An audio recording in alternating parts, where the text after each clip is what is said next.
A házzal rengeteg öreg bútort és kacatot örököltünk, a padláson pedig 100 év szemete gyűlt össze. Ettől amúgy is meg kell szabadulnunk, de a födém állapota miatt erre gyorsan sort kellett keríteni. A födém ugyanis helyi szokás szerint 10-12 cm vastag gerendákból és a közéjük 3 centis vastagságban ívesen egymáshoz ragasztott téglasorból áll, és bizony a nem túl vastag gerendák sok helyen szuvasak, korhadtak. Az álmennyezet ugyan ügyesen elfedi a problémákat, de megoldást vagy az jelentene, ha az egészet lebontanánk és kicserélnénk, vagy az, ha megpróbáljuk ügyesen megerősíteni. Mi az utóbbit választottuk.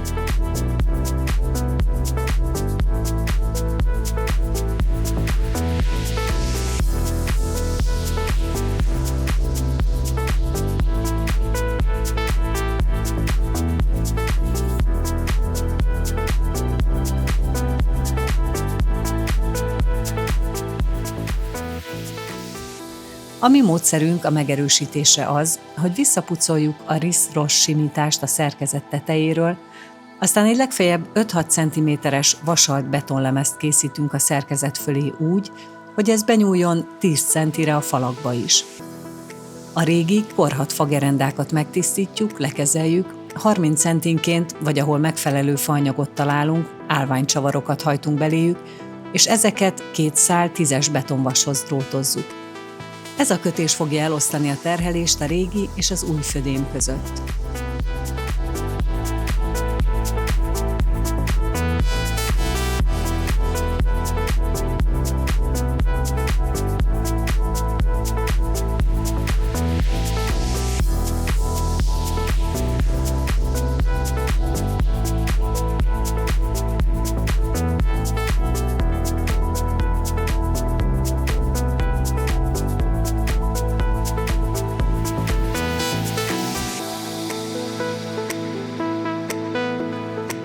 Erre jön az 5 mm-es hegesztett háló, amit a beton vékonysága miatt kissé a födém íveihez hajtogatunk. Nincs rá sok esély, hogy maga a beton hozzákössön a régi téglaívekhez, de mégis megpróbáljuk elősegíteni a rétegek egymásba kapaszkodását azzal, hogy a téglaboltozatot közvetlen a betonozás előtt átkenjük alapozóval és cementellyel.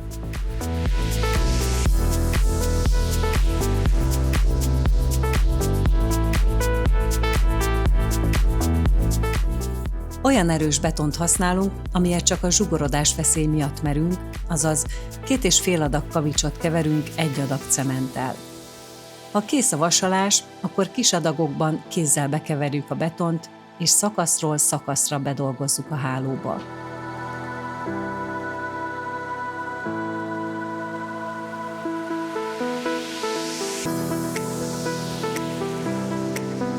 A feladat eddig sem egyszerű, de további csavar a történetben, hogy a födémünk alatt a földszinten szeretnénk később elbontani egy komoly főfalat, hogy elég helyünk legyen egy garázs kialakításához.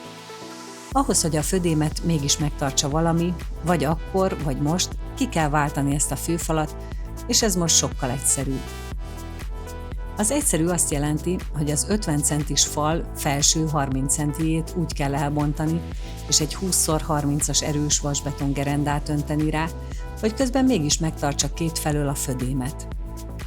A kiváltó gerendába komolyabb vasalat és számos kengyel kerül, és gondoskodni kell arról is, hogy alaposan be legyen kötve a téglapillérekbe. Csak miután a gerenda elkészült, folytatódhat a lemezbetonozás.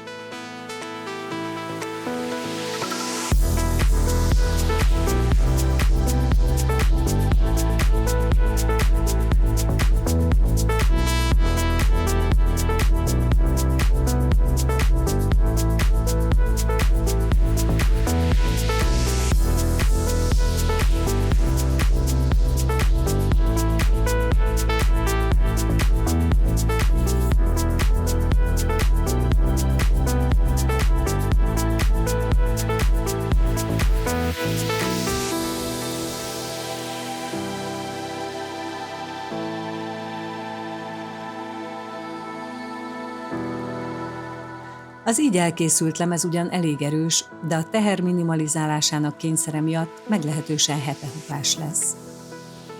Mivel az elmúlt évtizedek süllyedései a szerkezet vagy 15 centis eltérését okozták a vízszintestől, sajnos még úgy is szükség lesz egy jó vastag, könnyű betonrétegre.